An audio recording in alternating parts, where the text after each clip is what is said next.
Bem-vindo ao canal e audiolivro. Conheça a plataforma Odyssey, onde disponibilizamos audiolivros exclusivos. Acesse agora odyssey.com/e-audiolivro. Capítulo 4. Hedrick Schwartz, 31 anos. O vale esfriou durante a noite e o ar ficou gelado. Caminhavam pelo aterro da antiga ferrovia, pisando nos dormentes apodrecidos entre os trilhos enferrujados.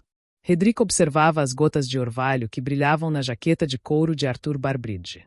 O rapaz andava na frente, leve e animado, sem demonstrar qualquer cansaço depois de uma noite tumultuada, após uma extrema tensão nervosa que ainda ecoava em cada músculo do corpo, e após 2 terríveis horas no topo da colina desmatada, que os dois passaram num semissono sofrido, encostando-se para preservar o calor, esperando a onda de muco verde contornar o montinho e desabar no barranco. Um forte nevoeiro estendia-se dos 2 lados do aterro. De vez em quando, ele avançava seus detritos cinzentos e pesados por sobre os trilhos, e então eles tinham que andar afundados até os joelhos naquela bruma ondulante. O cheiro de ferrugem molhada misturava-se no ar com o fedor podre que saía do brejo à direita. Não se enxergava nada ao redor além do nevoeiro, mas Hedrick sabia que a ferrovia era ladeada por uma planície montanhosa com terrenos pedregosos e que mais à frente começava a serra, agora oculta pela escuridão. Também sabia que, quando o sol nascesse e o nevoeiro se dissolvesse em orvalho, ele deveria ver à direita a carcaça do helicóptero caído e em frente um comboio de vagonetas. E então, a coisa começaria a ficar séria.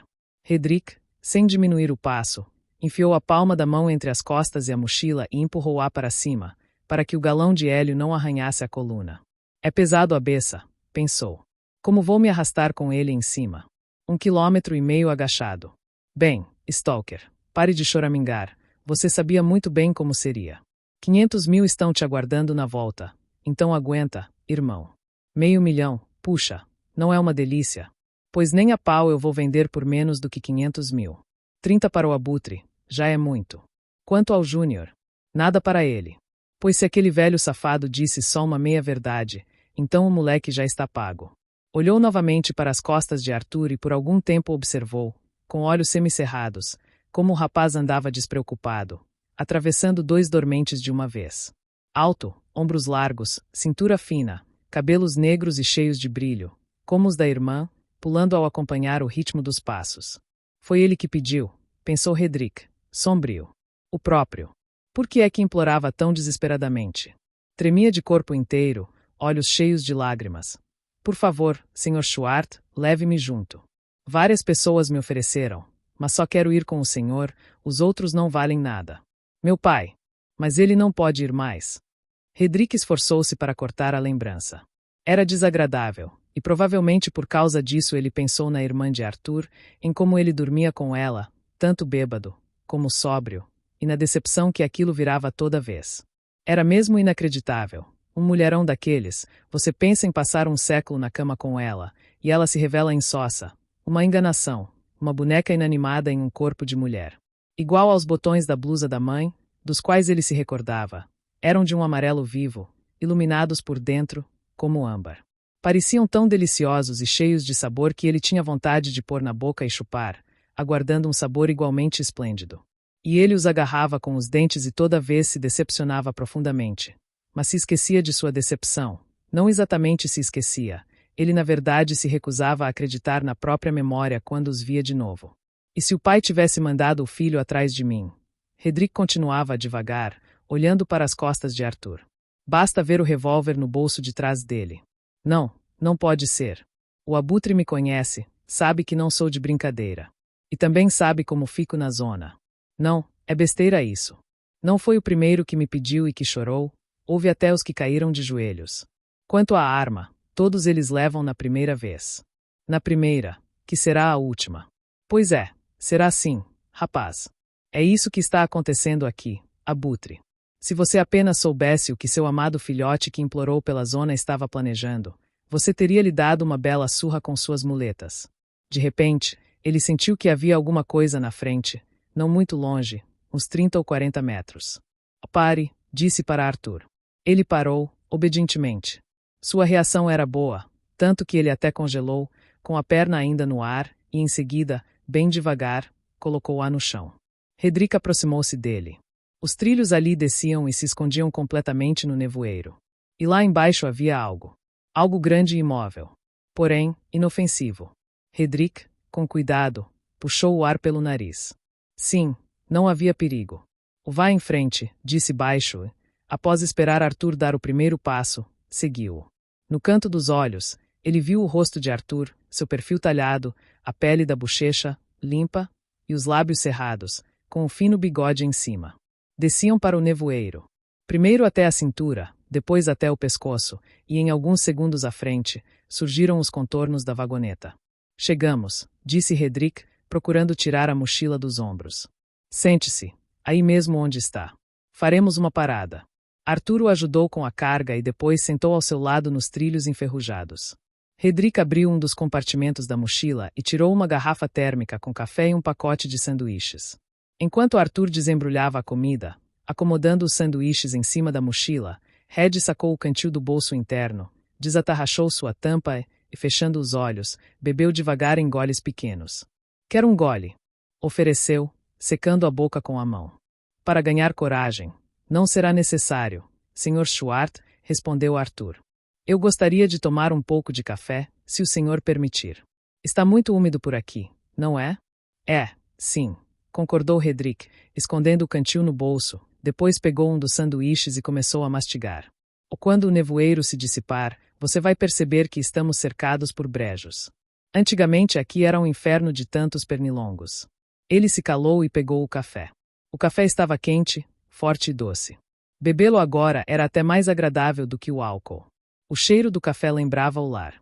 Cheirava a Guta. E não apenas Guta, mas ela de roupão, recém-acordada e ainda com a marca de travesseiro na bochecha. Não foi bom eu me meter nisso, pensou. 500 mil. E para que diabos eu preciso de 500 mil? Até parece que vou abrir um negócio. Dinheiro existe para não pensar nele. É isso. O Dick estava certo. Mas eu já não penso muito nele ultimamente. Para que dinheiro? Já tenho uma bela casa, um jardim. Não ficarei sem emprego em Armont. O abutre me acendeu, aquele verme nojento, fez minha cabeça como se fosse um novato. Sr. Schwartz, disse de repente Arthur, olhando para o lado. O senhor realmente acredita que aquela coisa pode realizar desejos? Besteira. Respondeu Hedrick, distraído, e parou com o copo na frente da boca. E como você sabe atrás de qual coisa nós vamos? Arthur deu uma risada meio acanhada, enfiou os dedos no cabelo negro, puxou e disse. É que acabei adivinhando. Já nem lembro o que é que me deu essa ideia. Mas veja, em primeiro lugar, antes o pai sempre falava da esfera dourada e ultimamente parou. E em vez disso começou a frequentar a casa do senhor, e eu sei que vocês não são nada amigos, não importa o quanto ele tente me convencer. Depois, ele começou a ficar meio estranho ultimamente. Arthur girou a cabeça e sorriu de novo, lembrando algo. E a última gota foi quando vi vocês dois fazendo o teste deste dirigível aqui. Ele bateu na mochila, dentro da qual estava a capa do balão dobrado. Para falar a verdade, eu o segui naquele dia. E, quando vi que estavam pendurando um saco de pedras num balão que sobrevoava o solo com controle remoto, aí é que já não me restou qualquer dúvida. Pois, a meu ver, não há mais nada tão pesado na zona quanto a esfera dourada. Ele deu uma mordida em seu sanduíche, mastigou e continuou, com ar pensativo. Só que não entendo como o senhor pretende prendê-la, pois ela deve ser bem lisa. Hedrick olhava para ele por cima de seu copo, pensando sobre como eles eram diferentes, o pai e o filho. Nada em comum. Nem o rosto, nem a alma, nem a voz. Abutre tinha uma voz rouca, obsequiosa, até mesmo ignóbil, mas, quando falava daquilo, era encantador. Não dava para deixar de escutar. Escute, Ruivo, dissera ele no dia em que entregou o mapa, inclinando-se por cima da mesa. Só sobramos nós dois, com uma perna por cabeça, e ambas são suas. Então, quem seria, se não você? Pois, provavelmente, é a coisa mais valiosa que há na zona. Quem é que vai ganhá-la, hein? Aqueles colarinhos brancos do instituto com seus robôs? Fui eu que a encontrei. Fui eu. Compreende? Quantos stalkers perderam a vida pelo caminho, mas eu a achei. Guardei-a para mim e mesmo agora não daria para ninguém. Só que, pelo visto, faltam-me forças. Mas é só para você. Pois quantos moleques eu treinei, criei até uma escola para eles. Não adianta. Outro material humano. Vejo que não acredita em mim. Tudo bem, não precisa acreditar. Fique com o dinheiro, me dê o quanto achar certo. Conheço você, não me sacanearia. Vai que consigo as pernas de volta. Minhas pernas. Foi a zona que as levou, talvez a própria possa devolvê-las. O quê? Hedrick voltou de seus devaneios. Eu perguntei se posso fumar, Sr. Schwartz? Pode, respondeu Hedrick. Fumei à vontade, eu também vou. Terminou de um só gole o resto do café. Pegou um cigarro e pôs-se a amassá-lo, olhando fixamente para o nevoeiro que começava a se dissipar. É completamente louco, o canalha. As pernas de volta. Imagine. Seu verme miserável. Todas aquelas conversas deixaram um estranho resíduo no fundo de sua alma, que não se dissolvia com o tempo, pelo contrário, acumulava-se cada vez mais. E foi difícil compreender o que era exatamente, mas aquilo o incomodava, como se ele acabasse se contaminando com algo do abutre, porém não com algo ruim, e sim por algum tipo de força. Não, não era uma força. O que era então? Bem, disse para si mesmo, e se eu não tivesse vindo para cá? Se arrumasse a mochila e tudo mais, e de repente alguma coisa acontecesse. Digamos que fosse preso, por exemplo. Aquilo seria ruim? Sem dúvida. Mas por quê? Porque eu perderia dinheiro? Não, não é isso. Porque a mercadoria iria para os roucos e ossudos da vida. Faz algum sentido. Magoa. Mas por que me preocuparia com eles? De qualquer forma, no final eles ganhariam tudo. BRRR. Arthur sacudiu os ombros. Que frio. Até os ossos congelam. Sr. Schwartz, será que o senhor poderia me dar aquele gole? Hedrick, em silêncio, esticou o cantil para ele. Convenhamos, porém, pensou ele, de repente. Eu demorei em concordar. Umas 20 vezes mandei o abutre passear, mas acabei aceitando na 21ª. Estava muito mal, não aguentava mais. E nossa última conversa foi bem curta e contundente. Olá, Ruivo, eu trouxe o mapa. Talvez você queira dar uma olhada. Olhei nos olhos dele. Eram como 2 cravos inflamados, amarelos, com uma pontinha preta. Então disse, me dá. Fim da história. Lembro que estava bêbado naquele dia. Já vinha bebendo sem parar havia uma semana. Estava no meu limite. Aí pensei, diabos, que diferença faz? Vou, e ponto final. Porque continuo empurrando com a barriga. Estou com medo, será? Estremeceu. Um ranger longo e sofrido soou do nevoeiro. Hedrick se levantou num pulo, como se tivesse sido atingido por água fervente. E imediatamente Arthur pulou também. Mas tudo já havia se aquietado. Só o cascalho fazia barulho, rolando o aterro abaixo por baixo dos pés. Deve ser o minério que cedeu, sussurrou Arthur sem muita convicção, articulando com dificuldade. As vagonetas com minério. Há tempo que estão aqui. Hedrick olhava fixamente para a frente sem enxergar nada. Ele lembrou. Era noite.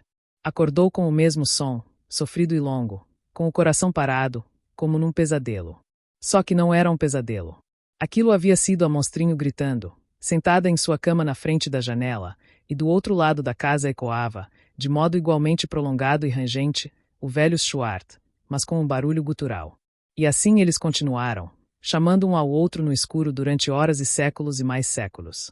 Guta também acordou e pegou a mão de Hedrick, e ele sentiu o suor frio que imediatamente cobriu o ombro dela. Continuaram deitados, silenciosos por séculos e mais séculos, escutando-os, e quando a monstrinho se calou e voltou a dormir, ele esperou um pouco, depois desceu para a cozinha e bebeu meia garrafa de conhaque de uma vez. Desde aquela noite ele não parou de beber. Com minério, continuava Arthur. Ele cede com o tempo, sabia? Devido à umidade, à erosão e outras causas naturais. Hedrick olhou em seu rosto empalidecido e voltou a se sentar. Seu cigarro havia desaparecido dos dedos, e ele teve que acender outro. Arthur ainda ficou em pé um tempo, girando a cabeça assustadamente, depois também se sentou e disse em voz baixa. Eu sei, dizem que há alguém vivendo na zona. Algumas pessoas. Não são alienígenas, mas sim humanos. Dizem que a visitação os pegou aqui, e que eles sofreram mutações e se adaptaram às novas condições. O senhor já ouviu falar disso, Sr. Schwartz? Sim, respondeu Hedrick, sucinto. Só que não é aqui. É nas montanhas, a noroeste. Devem ser os pastores de gado. E de repente um pensamento iluminou sua mente como um raio. É isso. Entendi com que ele me contaminou. Com sua loucura. Foi por isso que vim para cá. É isso que quero aqui. Uma sensação estranha e nova invadiu seu interior. Ele percebia que, na verdade, ela não era completamente nova, que já existia dentro dele, escondida, e só agora ele a reconheceu, e tudo imediatamente se encaixou e ficou no lugar. E o que antes parecia bobagem, uma loucura delirante de um velho marasmático, tornou-se sua única esperança, o único sentido de sua vida, porque acabará de compreender que a única coisa que havia lhe sobrado no mundo inteiro, a razão de sua vida nos últimos meses, era a espera de um milagre. Ele ingenuamente recusava aquela esperança, sufocava-a, debochava dela, tentava afundá-la em álcool. Porque foi acostumado assim, porque nunca na vida, desde a infância, pôde contar com alguém além de si mesmo. Porque desde a mais tenra idade esse hábito de contar apenas consigo expressava-se na quantidade de dinheiro que conseguia arrancar com unhas e dentes do caos indiferente que o cercava. E assim tinha sido sempre e continuaria sendo-se. No fim das contas, ele não terminasse em um buraco tão fundo, do qual nenhum dinheiro poderia resgatá-lo, e no qual contar apenas consigo seria completamente inútil. E agora aquela esperança crescia e já havia se tornado uma convicção, e a certeza do milagre preencheu-o até o último fio de cabelo, e ele até se surpreendia de como tinha podido viver antes numa escuridão tão profunda e tão sem saída. Ele riu e cutucou Arthur no ombro. E aí, Stalker, disse, sorrindo, sujou as calças? Vai se acostumando e não esquenta. Sua namorada vai lavá-las quando você voltar. Arthur lançou nele um olhar surpreso e sorriu inseguro. Hedrick amassou o papel que embrulhava os sanduíches, lançou-o para baixo da vagoneta e deitou-se, apertando o cotovelo contra a mochila. Tudo bem, disse. Suponhamos que aquela esfera dourada realmente exista. O que você pediria a ela? Então o senhor acredita naquilo? Perguntou Arthur, ansioso. Ou não importa em que eu acredito ou não acredito. Responda à pergunta. De repente, sentiu que realmente queria saber o que aquele moleque que tinha acabado de sair da escola poderia pedir à esfera dourada. Ele observava com uma animada curiosidade como Arthur franzia o senho, cutucava o fino bigode, levantava os olhos para Hedrick e em seguida os escondia. Bem, as pernas para o meu pai, é claro, disse ele finalmente.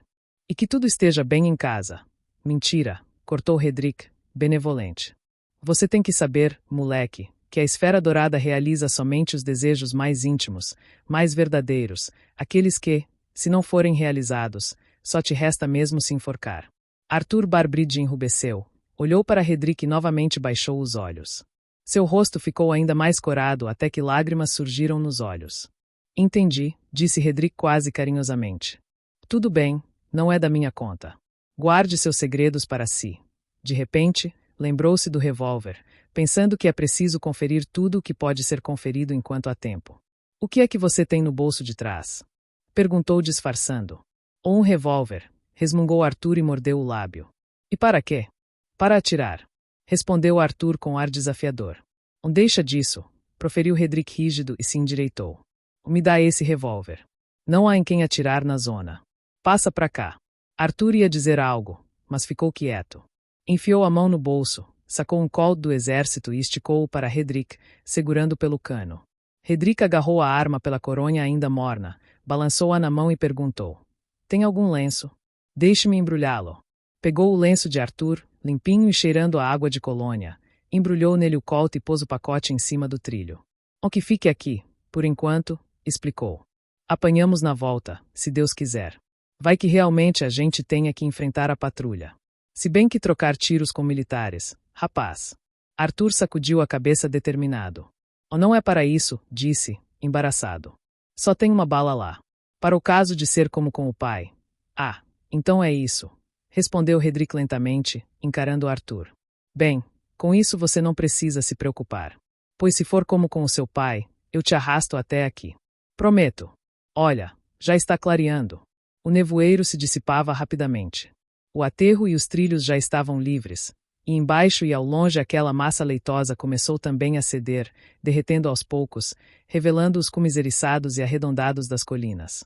Já dava para enxergar, aqui e ali, a superfície enrugada do brejo, coberto de juncos esparsos e débeis, e no horizonte colinas acenderam em amarelo vivo os topos das montanhas, contrastando com o céu azul e limpo no fundo. Arthur olhou para trás e deu um grito de espanto. Hedrick também se virou. No leste, as montanhas pareciam pretas, e por cima delas flutuava flamejante o familiar incêndio esmeralda, a aurora verde da zona. Hedrick se levantou e perguntou, desafivelando o cinto. Você não precisa ir ao banheiro? Depois não haverá nem tempo e nem lugar. Ele foi para trás da vagoneta e agachou-se no aterro, observando como rapidamente se apagava o flamejar verde, substituindo-se pelo cor-de-rosa. O disco alaranjado do sol subia lentamente por detrás da serra, e as sombras roxas imediatamente estenderam-se das colinas. De repente tudo ficou nítido, definido como num alto relevo, e logo em frente, a uns 200 metros, Hedrick viu o helicóptero. Pelo visto, ele havia caído bem no centro da careca de mosquito. Toda a fuselagem havia sido esmagada, formando uma panqueca de estanho.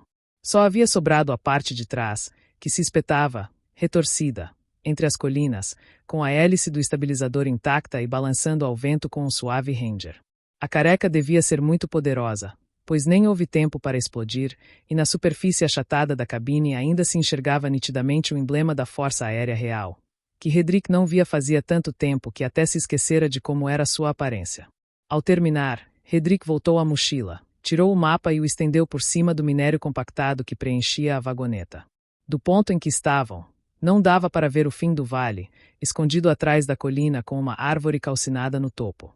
Precisavam contorná-la pela direita, passando entre ela e outra colina que também estava à vista, desmatada e com a encosta coberta de pedregulhos marrons. Todas as referências coincidiam, mas Hedrick não se sentia satisfeito. Seu instinto de stalker experiente protestava categoricamente contra a própria ideia absurda e incongruente de traçar o percurso entre duas saliências próximas. Bem, pensou Hedrick, isso nós veremos quando chegarmos ao local. A trilha até as colinas passava por um terreno pantanoso. O lugar era aberto, liso e parecia bastante seguro, mas, ao olhar melhor, Hedrick reparou numa mancha cinza escura localizada entre os tufos secos. Ele conferiu o mapa. O local estava marcado com um X, e as letras rabiscadas ao lado anunciavam Bagre.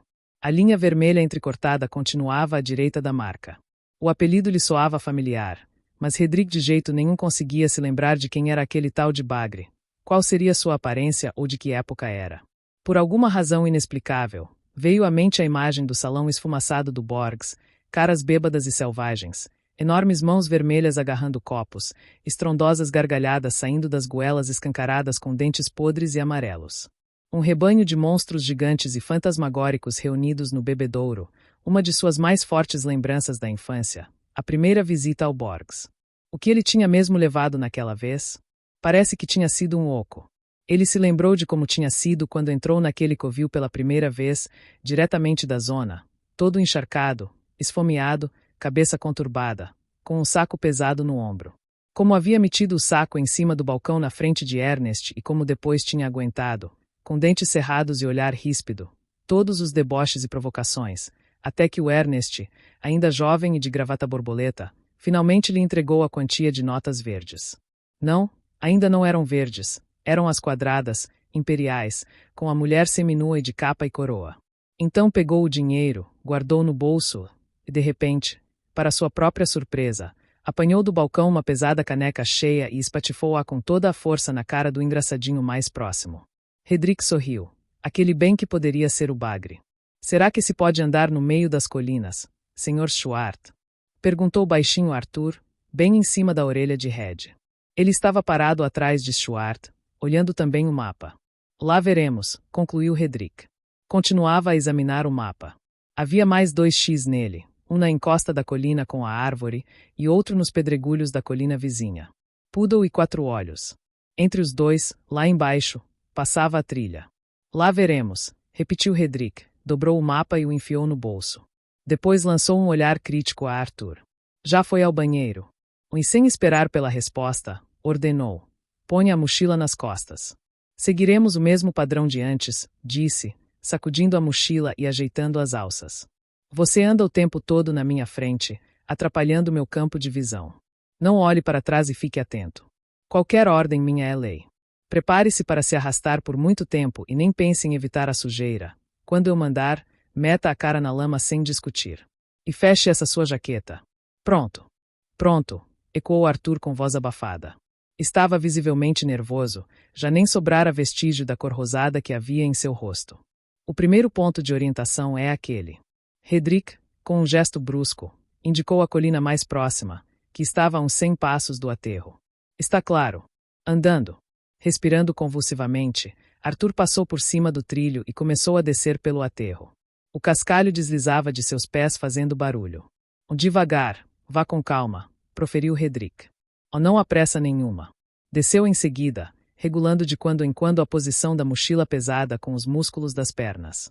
Nem por um segundo ele perdeu Arthur do campo da visão, observando-o pelo canto dos olhos. O rapaz está com medo, pensava. E faz bem. Talvez pressinta. Se sua intuição for igual à do pai, então deveria pressentir mesmo. Se você soubesse, abutre, como a coisa virou. Se pudesse imaginar que desta vez eu estou seguindo sua opinião. Aqui, Ruivo, não há como você passar sozinho. Queira ou não queira, tem que levar alguém junto. Posso providenciar um dos meus novatos, um que dê conta do recado. Você me convenceu, abutre. Pela primeira vez na vida eu concordei com um negócio desses. Bem, não nos precipitemos, vamos ver se a coisa dá certo. Não sou o abutre, afinal. Talvez a gente arranje um jeito de sair dessa. Parado. Mandou Hedrick. Arthur parou, afundado até os tornozelos numa poça de água putrefata. Enquanto Hedrick descia, o brejo já havia sugado o rapaz até os joelhos. Está vendo aquela pedra? Perguntou Hedrick. Ali, aos pés da colina. Vá até ela. Arthur avançou. Hedrick o deixou-se afastar uns 10 passos e o seguiu. O brejo chapinhava embaixo dos pés e fedia fortemente. Era um pântano morto, sem mosquitos, sem sapos, mesmo os juncos tinham secado e apodrecido. Hedrick às vezes olhava ao redor, mas no momento tudo parecia tranquilo. A colina se aproximava lentamente, já havia tampado o sol ainda baixo e logo fecharia toda a parte leste do céu. Ao chegar à pedra, Hedrick virou-se e olhou para o aterro. Sob um sol forte dava para ver nitidamente o comboio de uma dúzia de vagonetas, algumas caídas dos vagões e tombadas, com minério jogado fora formando manchas avermelhadas no aterro. Mais à frente, na direção do barranco, ao norte do comboio, o ar sobre os trilhos estava turvo e trêmulo, e, de vez em quando, pequenos arco-íris acendiam e desapareciam dentro dele. Hedrick olhou para aquela vibração, cuspiu seco e virou a cabeça. É o seguinte, disse a Arthur, que virou para ele seu rosto tenso. Está vendo aqueles farrapos? Ali não. Para lá. Olhe mais à direita. Sim, respondeu Arthur. Então, aquilo era o tal de bagre. Já faz algum tempo. Ele não obedecia aos mais velhos e agora está ali para mostrar o caminho para pessoas sábias. Agora mire 2 dedos à direita do bagre. Marcou o ponto. É mais ou menos ali onde os juncos ficam um pouco mais densos. Vá para lá. Marchando. Agora eles prosseguiam paralelamente ao aterro. A cada passo a água sob os pés diminuía, e logo eles já andavam por cima de tufos secos e fofos. E no mapa havia só pântano por todo lado, refletia Hedrick. Está obsoleto. Faz tempo que o velho Barbridge não passa por aqui. Isso não é bom. É claro que andar no seco é mais fácil, mas seria melhor se ainda fosse um brejo. Olhe esta marcha, pensou, observando o Arthur. Até parece que está passeando pela avenida principal. Arthur, pelo visto, tinha se animado e agora andava a todo vapor. Uma mão no bolso, a outra balançando alegremente, acompanhando a marcha. Hedrick, então, vasculhou no bolso, escolheu uma porca de uns 20 gramas. Após mirar rapidamente, lançou-a na cabeça do infeliz. A porca acertou Arthur direto na nuca. O moço gemeu, pondo a mão na cabeça e despencando no mato seco. Hedrick se aproximou e parou acima dele. Oh, pois é, disse com ar de sermão. Aqui é assim, Arti. Não é nenhuma avenida, e não saímos para dar um passeio. Arthur ergueu-se devagar. Seu rosto estava completamente pálido. Estou sendo claro? Perguntou Hedrick. Arthur acenou com a cabeça. Então, tá bom. Na próxima vez vai levar um soco na cara.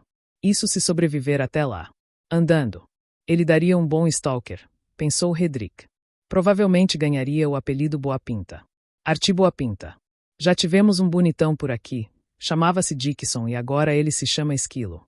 Foi o único stalker que caiu no moedor e sobreviveu. Pura sorte. Em sua ingenuidade até hoje ele acha que foi o Barbridge que o tirou do moedor. Que nada.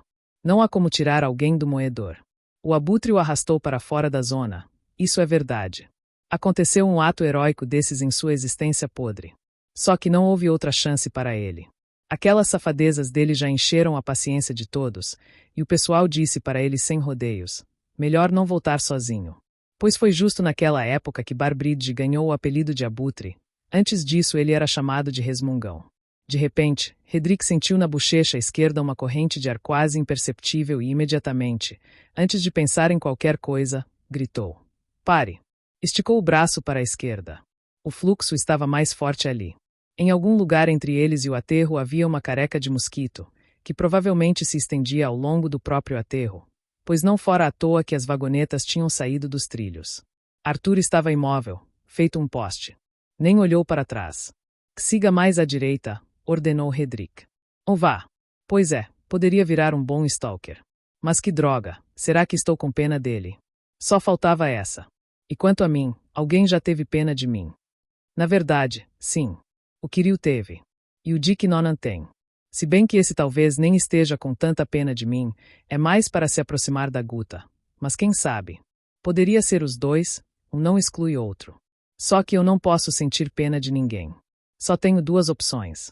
E foi aí que, com uma clareza implacável, ele encarou suas opções, ou esse garoto, ou a sua monstrinho. Nem há o que escolher, está claro. Só se acontecer um milagre, pronunciou uma voz cética dentro dele, mas, com pavor e obstinação, ele fez a voz se calar. Eles passaram na frente do montinho de farrapos. Do bagre não havia sobrado nada. Apenas um cabo de detector de minas, longo e completamente coberto de ferrugem, jazia ao lado, caído na grama seca. Houve um tempo em que muitos usavam detectores assim. Compravam dos intendentes do exército, às escondidas, acreditando naquilo como em Deus.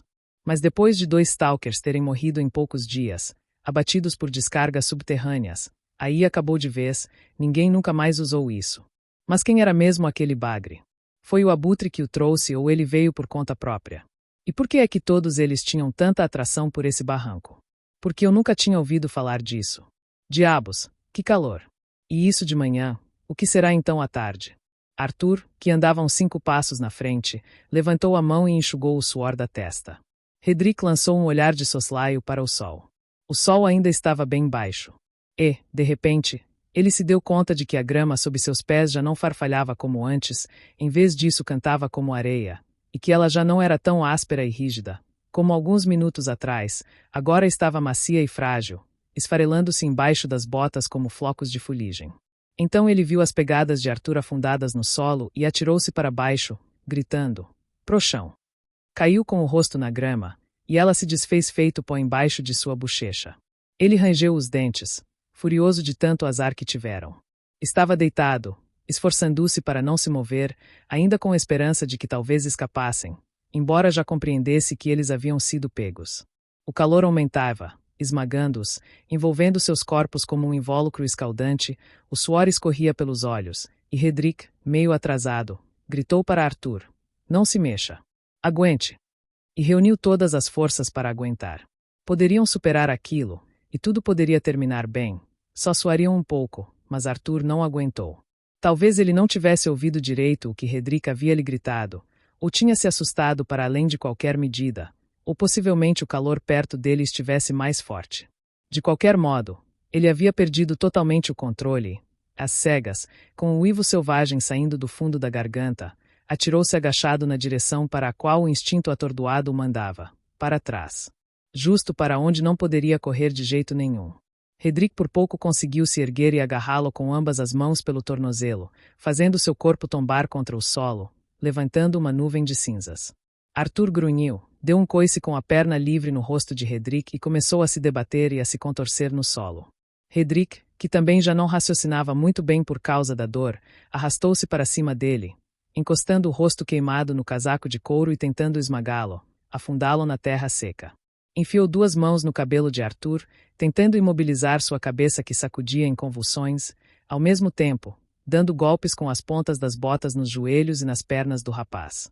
Ouvia de longe, confuso, o próprio urro rouco. Fique quieto, seu porco, fique quieto ou te mato.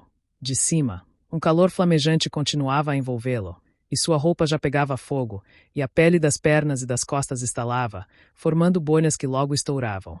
E foi aí, com a cara enfiada nas cinzas, esmagando contra o peito a cabeça daquele maldito novato, que Hedrick não aguentou e berrou a plenos pulmões. Ele não conseguia se lembrar de como aquilo tinha terminado. Apenas percebeu em algum momento que conseguia respirar novamente e que o ar já não parecia o bafo escaldante que queimava a garganta, impedindo a respiração, e que tinha que sair o mais rápido possível daquele diabólico forno antes que os alcançasse mais uma vez. Hedrick desceu, arrastando Arthur, que estava deitado totalmente imóvel, segurando os 2 pés dele sob suas axilas, ajudando-se com o braço livre, começando a arrastar-se para a frente, sem tirar os olhos da linha onde novamente começava aquela grama seca, ríspida e morta, mas que era verdadeira e que agora lhe parecia o maior santuário de vida. As cinzas rangeram nos dentes, o rosto queimado ardia fortemente, e o suor invadia diretamente os olhos porque, pelo jeito, ele não tinha mais nem sobrancelhas, nem cílios. Arthur, arrastado atrás dele, estava sem sentidos, e a porcaria de sua jaqueta, como se de propósito, agarrava-se a todo e a qualquer obstáculo no caminho. O traseiro escaldado ardia, e a pesada mochila a cada movimento cutucava a nuca queimada. Dominado pela enorme dor e pelo calor sufocante, Hedrick chegou a pensar, apavorado, que tinha ficado completamente queimado e que não ia conseguir. Esse medo o fez acelerar ainda mais os movimentos do cotovelo e dos joelhos, enquanto de sua garganta ressecada saía o palavreado mais sujo que conhecia. De repente, num ímpeto de alegria maluca, ele se lembrou do cantil quase cheio guardado no bolso interno. Meu amiguinho querido nunca me traiu, sussurrava desesperado. Só preciso me arrastar para lá, vai, Red, vai, Ruivo, é isso aí, mais um pouquinho. Que todos se danem, os diabos, os anjos, os alienígenas, o maldito abutre. Depois ficou deitado longamente, com o rosto e os braços mergulhados na água fria e marrom do brejo, deliciando-se com o frescor e com o cheiro de estagnação saídos do fundo do pântano. Queria ficar assim por séculos, mas juntou forças para se levantar, desceu a mochila das costas e arrastou-se de 4 até Arthur, que permanecia imóvel a uns 30 passos da água. Ao virar o corpo, Hedrick constatou que a beleza do garoto já era coisa do passado. O rostinho lindo havia virado uma crosta preta acinzentada, uma mistura de sangue seco e cinzas. Por alguns segundos, Hedrick, com curiosidade mórbida, observou os sulcos verticais naquela máscara, que foram deixados pelas pedras e pelos galhos que passaram por ela. Depois ele se ergueu, agarrou Arthur pelas axilas e arrastou-o até o brejo. O jovem respirava com dificuldade e gemia. Ao escolher uma das maiores poças, Hedrick jogou o rapaz para dentro da água putrefaita, caindo ao lado sem forças e sentindo novamente com prazer o toque gelado. Arthur se remexeu, gorgolejou expelindo líquido, passou os braços por baixo do corpo e levantou a cabeça. Com olhos arregalados e sem compreender nada, ele puxava desesperadamente o ar para os pulmões, tossindo, bufando e cuspindo. Logo seu olhar ganhou uma expressão mais sensata, e os olhos se fixaram em Hedrick. Ufa! Soltou Arthur, sacudindo a cabeça e espalhando gotas de água suja ao seu redor. O que é que foi aquilo, Sr. Schwartz? Aquilo era a morte, resmungou Hedrick, tossindo. Passou as mãos no rosto. O nariz estava inchado, mas as sobrancelhas e os cílios surpreendentemente estavam no lugar. A pele nas mãos e nas pernas também estava inteira, só tinha ganhado um aspecto avermelhado. Pelo jeito, pensou, o traseiro e as costas não deviam estar queimados até o osso. Apalpou atrás, confirmando sua suposição. Estava tudo bem, até as calças permaneceram inteiras. Parecia que tinham apenas sido escaldados com água fervente só. Arthur apalpou com cuidado seu rosto também. A assustadora máscara saiu com a água, e sua fisionomia, ao contrário do previsto, ficou quase intacta. Alguns arranhões, uma leve ferida na testa, e o lábio inferior cortado, ou seja, nada. Nunca tinha ouvido falar daquilo, proferiu Arthur e olhou para trás. Hedrick também virou a cabeça. Na clareira calcinada ficaram muitas marcas, e Hedrick surpreendeu-se ao ver como, na verdade, era curto aquele infinito caminho pelo qual ele tinha se arrastado salvando-os da morte iminente.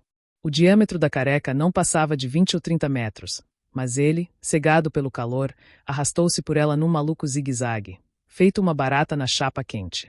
E ainda bem que seguiu na direção mais ou menos correta, pois poderia ter se virado para a esquerda ou, pior ainda, ter voltado para trás. Não, pensou com raiva, não poderia. Um novato qualquer talvez o tivesse feito, mas não sou um novato, e se não fosse o babaca do Arthur isso nem teria acontecido, talvez ganhasse uma queimadura no traseiro e fim da história. Olhou para Arthur. O rapaz lavava o rosto, bufando animadamente, e vez por outra, gemia baixinho ao passar a mão nos pontos machucados. Hedrick se levantou, torcendo a cara com a dor que sentia cada vez que a roupa endurecida pelo calor tocava sua pele queimada. Andou até o lugar seco onde tinha deixado sua mochila. Essa sim tinha sofrido para valer. As lapelas dos bolsos externos estavam queimadas pelo fogo. Todos os frascos do kit de emergência estouraram pelo calor, formando uma mancha que exalava o cheiro insuportável da mistura de remédios. Hedrick abriu a tampa e tinha começado a varrer para fora os cacos de vidro e plástico, quando uma voz atrás dele pronunciou: "Obrigado, Sr. Schwartz. O senhor me salvou." Hedrick não respondeu. "Vá pro inferno com seu obrigado", pensou com raiva. "Que interesse eu tenho em te salvar?" "Foi culpa minha", continuou Arthur. "Eu ouvi o senhor mandando ficar deitado, mas estava muito apavorado. Quando o calor subiu, eu perdi a cabeça. Tenho muito medo de dor, Sr. Schwartz." "Levanta, vai", disse Hedrick, sem olhar para Arthur. Aquilo foi apenas o começo. Agora é que a coisa vai engrossar." De pé, a festa acabou. Chiando da dor nos ombros queimados, jogou a mochila nas costas, enfiando os braços nas alças. Tinha a sensação de que a pele nas queimaduras havia encolhido, formando rugas dolorosas. Ele tem muito medo de dor, ora essa. Que se dane você com sua dor. Olhou ao redor. Tudo bem, eles não saíram da trilha. Agora precisavam enfrentar as colinas dos 2 cadáveres. Montinhos asquerosos, pensou, olhe eles aí, empinados como a bunda de uma gostosa, e ainda essa vala entre eles. Involuntariamente farejou o ar. Pois é, uma vala danada, a própria essência do estrume em meio a uma grande porcaria. "Está vendo a passagem entre as colinas?" perguntou a Arthur. "Sim, senhor." "Vá direto para ela. Anda." Arthur esfregou o nariz com a parte externa da mão e avançou, chapinhando nas poças. Ele mancava e já não estava tão ereto e intrépido como antes, agora andava com cautela e muita precaução. "Está aí mais um que eu tirei do sufoco", pensou Hedrick. "Qual seria já, o 5º? O 6º? A pergunta é, por que eu fiz isso? Ele é meu parente, por acaso, eu me responsabilizo por ele. De verdade, Ruivo, por que é que você o salvou?" E ainda arriscando a própria vida, continuava a indagar. "Agora, com a cabeça fria, sei por que fiz aquilo. Foi correto protegê-lo, pois preciso dele, ele é meu refém pela monstrinho. Não salvei um homem, salvei meu detector de minas, meu guincho, minha chave de fenda. No entanto, lá, na hora, eu não pensei em nada disso. Puxei-o e o cobri com meu corpo, como se fosse meu filho, e nem passou pela cabeça largá-lo ou deixá-lo para trás. Naquela hora tinha me esquecido de tudo, da razão, do perigo, do guincho, da monstrinho. Então, o que isso significa? Que no fundo sou, na verdade, um homem bom e generoso. O que, aliás, Guta não para de repetir, o falecido Kirill me dizia, e Richard sempre fala. Pare com isso, disse ele para si mesmo. Um homem bom, uma ova. Aqui não há espaço para bondade. Primeiro pense e só depois comece a mexer os braços e as pernas. Que aquele incidente seja o primeiro e último, entendeu, seu generoso? Preciso preservar o moleque para o moedor, raciocinou fria e calculadamente. Aqui se pode passar por tudo, menos pelo moedor. Parado, disse para Arthur. A passagem estava à sua frente, e Arthur já tinha parado, olhando perplexo para Hedrick. Uma gosma verde amarelada cobria o fundo da vala, reluzindo, feito pus seboso, ao sol. De sua superfície subia um vapor morno, que engrossava tanto entre as colinas que 30 passos à frente já não dava para ver mais nada. E o mau cheiro. Só Deus sabia o que estava se decompondo dentro daquele muco. Mas Hedrick tinha a sensação de que 100.000 ovos podres jogados por cima de um monte de cabeças de peixe apodrecido e gatos mortos não poderiam cheirar pior que aquilo. Haverá um cheirinho lá, Ruivo, então você não desanime, sabe, vá em frente. Arthur soltou um som de engasgo e começou a retroceder. Então Hedrick sacudiu a cabeça, livrando-se daquele torpor, e tirou do bolso, apressadamente, um embrulho com algodão encharcado de desodorante, enfiou os tampões improvisados nas narinas e ofereceu o algodão para Arthur. Obrigado, Sr. Schwartz, proferiu ele com voz fraca. Será que existe alguma possibilidade de passarmos por cima? Hedrick pegou-o pelo cabelo, silenciosamente, virou sua cabeça para a direção do montinho de farrapos na encosta da colina. Isso era o Quatro Olhos, disse ele. E na colina da esquerda, não dá para ver daqui, está o Poodle, no mesmo estado. Entendeu? Marchando. O muco era morno e pegajoso como pus. No início eles andaram de pé, afundados até a cintura, e graças a Deus o fundo da vala era pedregoso e relativamente liso, mas logo Redrick escutou o familiar zumbido de ambos os lados. Na colina esquerda, banhada pelo sol, não havia nada. Já na encosta da colina à direita, na sombra, começaram a pular pálidas luzes lilás. Abaixe-se, ordenou por entre os dentes e inclinou o corpo. Mais baixo, seu idiota! Gritou em seguida.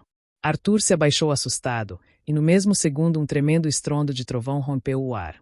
Um esguio relâmpago, quase imperceptível no fundo do céu azul, tremia em cima de suas cabeças numa dança insana. Arthur agachou-se ainda mais, mergulhando até os ombros naquela gosma. Redrick, sentindo que o estrondo tampava-lhe as orelhas, virou a cabeça e enxergou a mancha, de um vermelho vivo, dissipando-se rapidamente no cascalho da encosta. E, imediatamente, um segundo raio bateu naquele local. Pra frente! Corra! O gritou, sem ouvir a própria voz. Agora eles já avançavam de cócoras, espetando apenas as cabeças para fora do líquido. A cada estrondo, Redrick via como os longos cabelos de Arthur eriçavam-se e sentia como se milhares de agulhas penetrassem a pele de seu rosto. Pra frente! Apenas repetia, monótono. Pra frente! Ele já não ouvia nada. Uma vez Arthur virou o rosto e Redrick pôde ver um olho arregalado de pavor olhando de soslaio para ele, os lábios esbranquiçados e trêmulos e parte da bochecha suada e suja de muco verde. Em seguida, os relâmpagos começaram a bater cada vez mais baixo, forçando-os a mergulhar a cabeça.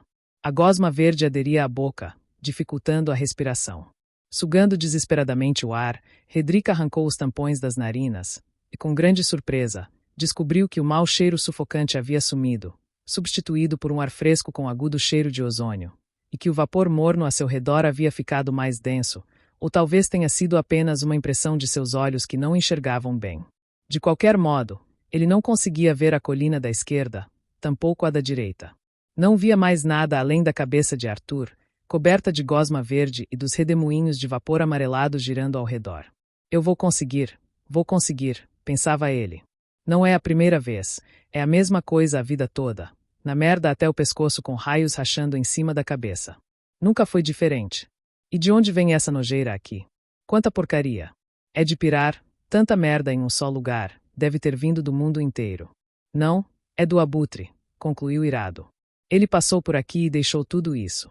O quatro olhos caiu à esquerda, o poodle à direita, e tudo para que o abutre passasse e deixasse sua podridão atrás de si. Então, você merece, disse para si mesmo. Quem segue os passos do abutre sempre engole merda. Até parece que você não sabia disso. É uma regra universal. Há tantos abutres no mundo que não sobrou nenhum lugar limpo. Tudo está putrefato. Nona, aquele imbecil, dizia, você, ruivo, é transgressor do equilíbrio, desordeiro. Para você nada nunca é bom, sofrerá em qualquer regime, seja ele bom ou mau. Para pessoas como você, não há paz na terra. O que você sabe disso, sua baleia encalhada? Quando é que eu vivi sob um bom regime? Quando é que houve um bom governo por aqui? Por toda a minha vida só vi morrer gente como o Kiril e o Quatro Olhos, enquanto parasitas como o abutre rastejam como vermes entre seus cadáveres e espalham sua podridão sem parar. Escorregou ao pisar em um pedregulho, mergulhou com a cabeça no muco e quando saiu viu o rosto contorcido de Arthur ao lado, com olhos arregalados. Por um instante congelou, achando que tinha perdido a direção.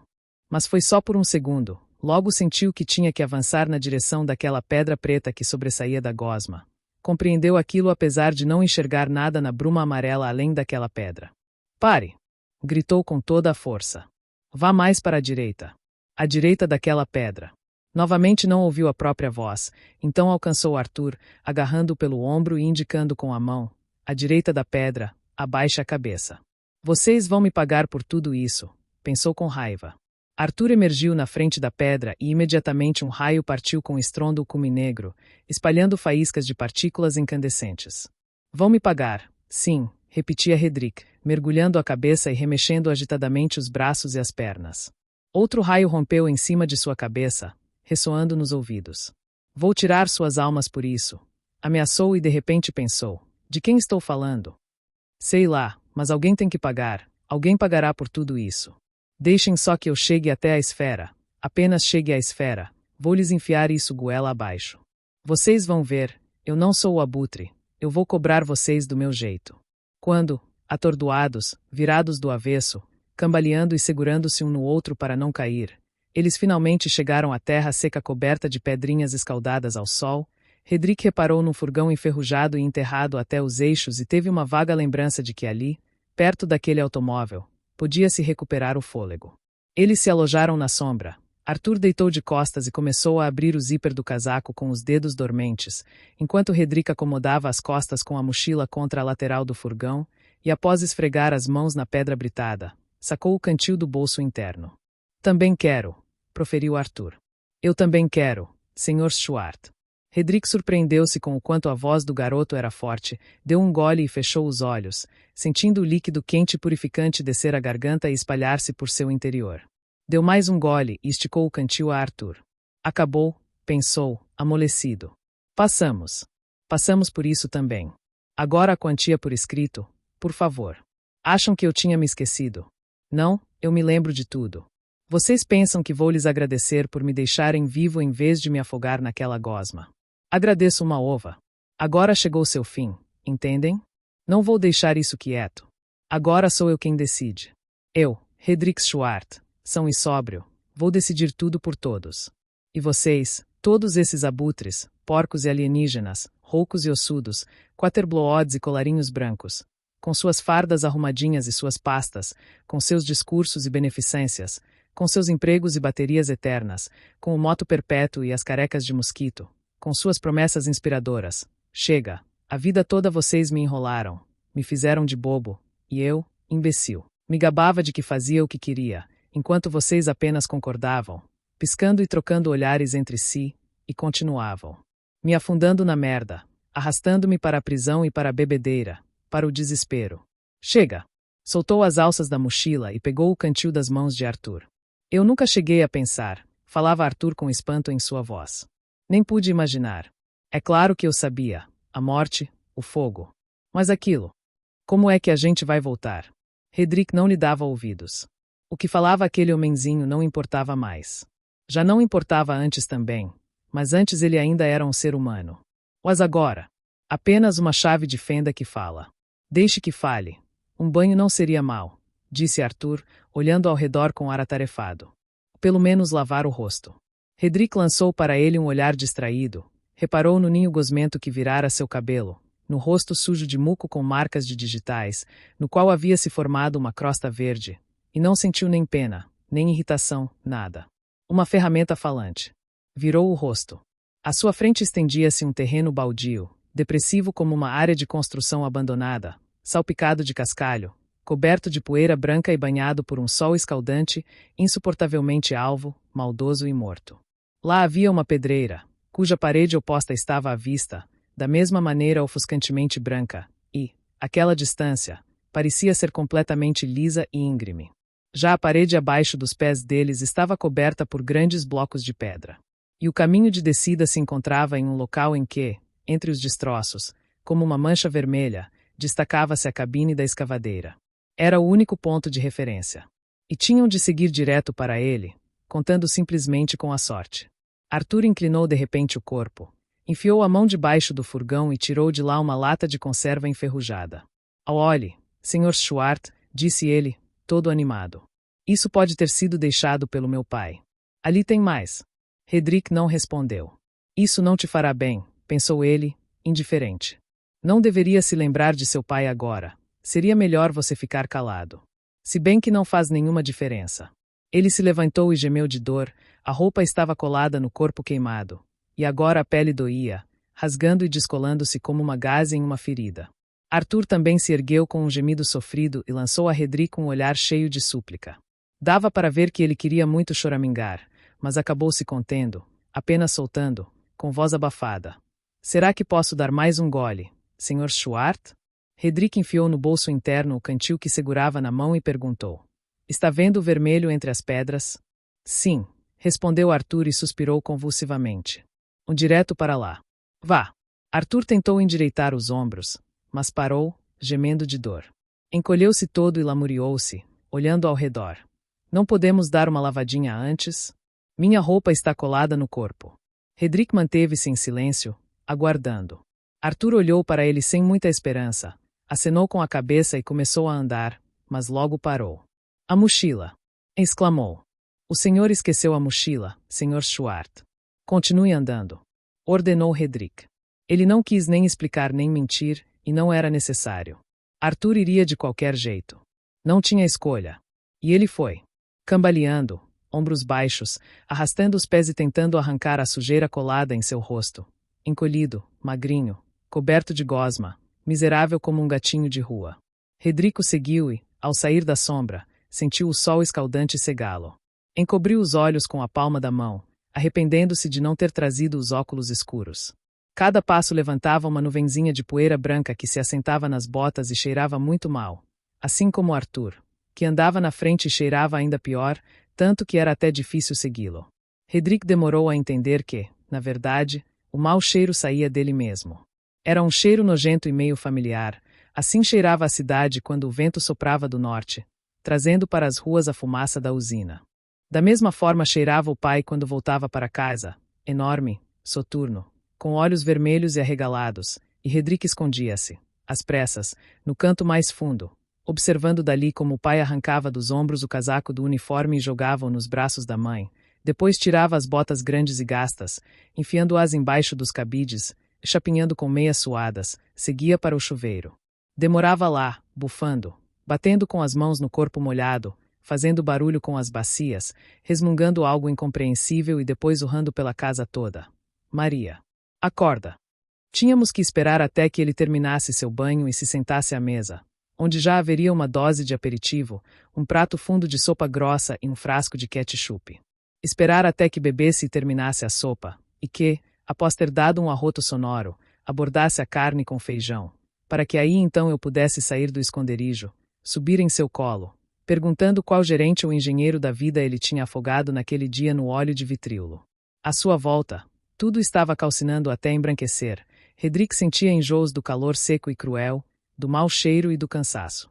Sua pele, queimada e estalada nas dobras, ardia insuportavelmente, e parecia-lhe que, através do torpor que envolvia sua consciência, as queimaduras gritavam implorando por descanso, por água e por frescor. As lembranças, gastas ao ponto do esquecimento, empilhavam-se no cérebro inchado, atropelando e tampando umas às outras, misturando-se entre si e entrelaçando-se com o calor branco e escaldante que dançava na frente dos olhos semicerrados. E todas elas eram amargas, todas cheiravam mal e provocavam apenas ódio ou muita pena. Ele tentava se intrometer naquele caos, esforçando-se para invocar qualquer miragem doce, alguma sensação tenra ou animada. Espremia dos fundos da memória o rostinho sorridente de Guta, ainda mocinha, tão desejada e tão inalcançável. E esse rosto surgia, mas imediatamente ele se corroía, como ferrugem, retorcendo-se e transformando-se no focinho tristonho da monstrinho, coberto por uma grossa pelugem marrom. Invocava as recordações sobre Kirill, o homem santo, seus movimentos rápidos e seguros, sua risada e sua voz, que prometiam lugares e tempos maravilhosos. E a imagem emergia perante seus olhos, mas em seguida estourava, brilhando no sol a imagem daquela teia prateada. E não havia mais Kirill. Em vez disso havia apenas os frios olhos azuis do rouco rio, encarando-o sem piscar, enquanto na palma de sua mão grossa e pálida ele pesava o container de porcelana. Algumas forças obscuras mexiam com sua mente, derrubando em instantes a barreira erguida por sua vontade e apagando o pouco de bom que sua memória ainda preservava, e então parecia que nunca houvera algo bonito, somente feiura e mais feiura. E por todo esse tempo ele permanecerá um stalker. Sem pensar ou raciocinar e mesmo sem memorizar, ele anotava tudo automaticamente, registrando na medula óssea.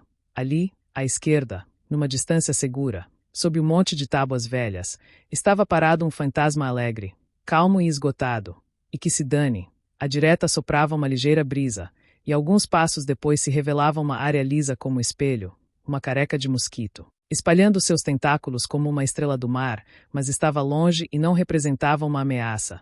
Em seu centro via-se uma ave achatada até virar uma sombra, coisa bem rara. Os pássaros não costumavam voar sobre a zona. Ali, ao lado da trilha, jaziam dois ocos. Pelo visto tinha sido o abutre que os jogará na volta, o medo tendo vencido a ganância. Ele percebia tudo, levando cada detalhe em consideração, e bastava a silhueta contorcida de Arthur sair um passo da direção indicada que a boca de Hedrick se abria por si mesma, e um grito de aviso saía, rouco, do fundo da garganta. Sou uma máquina, pensava. Vocês me transformaram numa máquina. Os destroços na borda da pedreira se aproximavam cada vez mais, e já se podia enxergar a engenhosa estampa deixada pela ferrugem no teto vermelho da cabine da escavadora. Você é um idiota, Barbridge, pensava Hedrick. Astuto, mas idiota. Como pôde confiar em mim? Não me conhece desde a mais tenra idade. Pois deveria me conhecer melhor do que eu mesmo. Deve ser a velhice, você envelheceu, é isso. E ficou senil. Mas convenhamos, a vida toda lidando com idiotas. Imaginou a cara do abutre ao saber que seu lindo filho, seu artiquerido, seu sangue.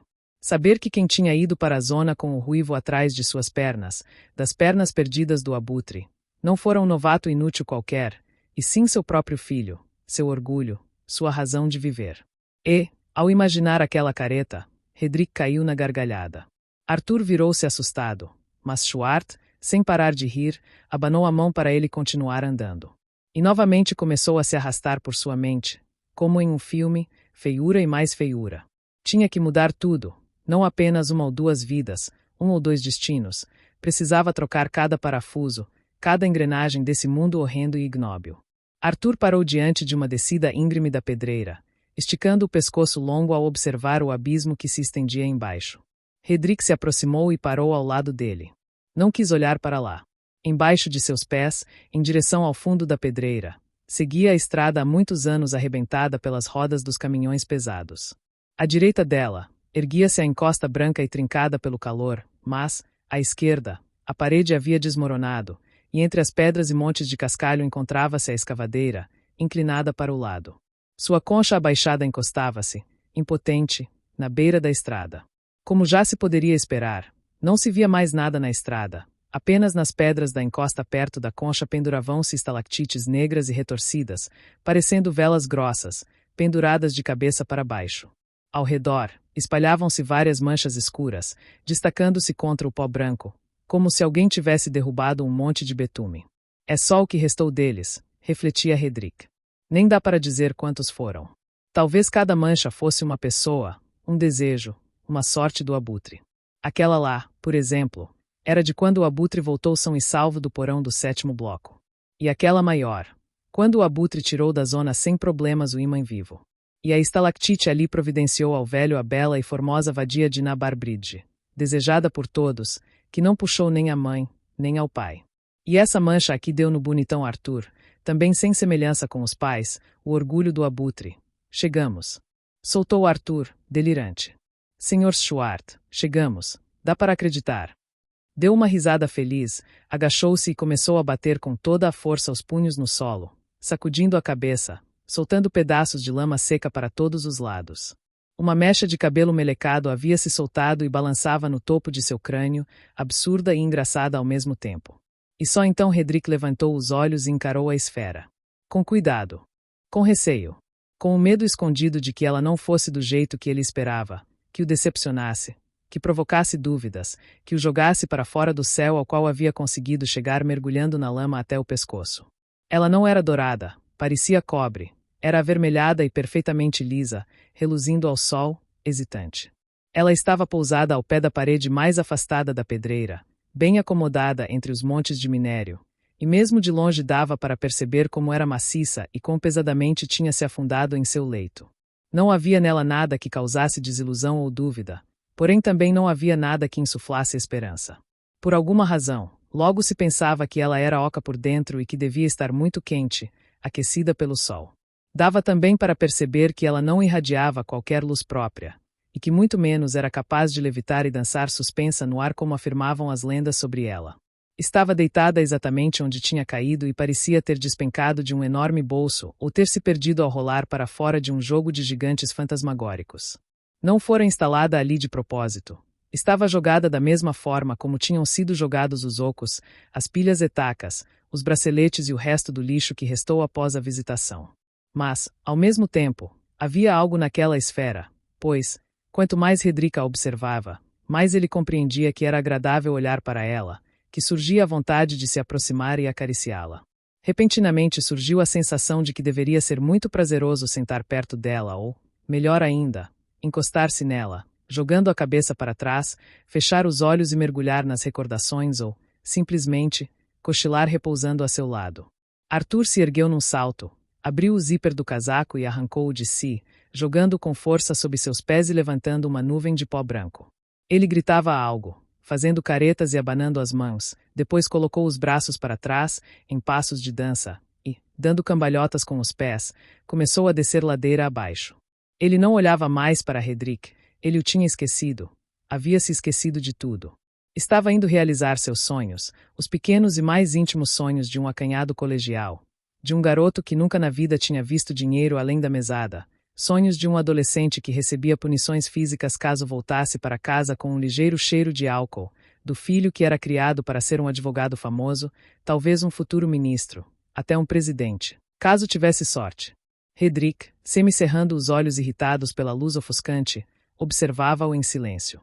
Estava calmo e indiferente. Sabia o que aconteceria em seguida. Sabia também que não assistiria quando acontecesse, mas, por enquanto, podia-se olhar, e ele o fazia sem qualquer sentimento especial, apenas como se, no mais fundo de seu interior, um vermezinho começasse a se mexer impacientemente, levantando sua cabecinha espinhosa. O garoto continuava a descer, dançante, pela encosta íngreme, sapateando e dando saltos, levantando nuvens de poeira branca e gritando algo a plenos pulmões, sonora, animada e muito solenemente. Parecia até uma canção ou um mantra qualquer, pensou Hedrick, dando-se conta de que deveria ser a primeira vez em toda a existência da pedreira que alguém descia aquela estrada desse jeito, animado, como se estivesse indo para uma festa. No início, ele nem escutava o que gritava sua chave de fenda falante, mas logo algo se acendeu dentro e ele ouviu. Felicidade para todos. De graça. O quanto quiser. Venham todos para cá. Dá para todos. Ninguém será injustiçado. À vontade. Felicidade. De graça. E de repente se calou, como se uma enorme mão tivesse enfiado com força um pano em sua boca. E Hedrick viu o transparente vazio, que furtivamente escondia-se na sombra da concha da escavadora, agarrá-lo, jogá-lo para cima e torcê-lo no ar, lentamente e com esforço, como as mulheres costumam torcer as roupas, enxaguando-as. Hedrick teve tempo de ver uma das botas empoeiradas do rapaz saltar da perna em convulsões e voar para o alto, acima da pedreira. Então, desviou os olhos e sentou-se no chão. Sua mente estava vazia, e por alguns instantes ele deixou de sentir qualquer coisa, mesmo o próprio corpo. Tudo estava silencioso ao redor, especialmente naquele lugar na estrada, às costas dele. Então lembrou-se do cantil, sem a alegria habitual, e mais como se fosse um remédio cuja hora de tomar havia chegado. Abriu a garrafinha e começou a beber em pequenos goles avarentos, e pela primeira vez na vida, desejou que no cantil no lugar de álcool houvesse água fresca. Passou-se algum tempo antes que sentidos e pensamentos voltassem. Acabou, pensou, sem vontade. O caminho está aberto. Dá para ir agora mesmo, mas melhor esperar mais um pouco. Os moedores têm seus caprichos. De qualquer jeito, preciso raciocinar melhor. O problema é que não sou bom em raciocinar. O que é que significa raciocinar? Significa calcular, dar uma de esperto, enrolar, se safar, mas nada disso cabe aqui. Está bem. A monstrinho, o pai. Acertar as contas com os canalhas, sugar suas almas, que comam a merda que eu comi. Não, Ruivo, não é isso. É válido, claro, mas o que isso significaria? O que eu quero de verdade? Pois isso tudo é palavreado, e não raciocínio. De repente, ele gelou com um pressentimento terrível e assustador. E logo, pulando diversas divagações que ainda o aguardavam, ordenou-se veementemente. É o seguinte, seu ruivo imprestável. Você não sairá daqui até pensar em algo que preste. Irá morrer ao lado desta bola, queimar-se vivo e apodrecer, mas não irá a lugar nenhum. Meu Deus, onde estão todas as palavras, todos os meus pensamentos? Bateu com força o punho contra a testa. Que nada. Por toda a vida jamais tivera pensamento algum.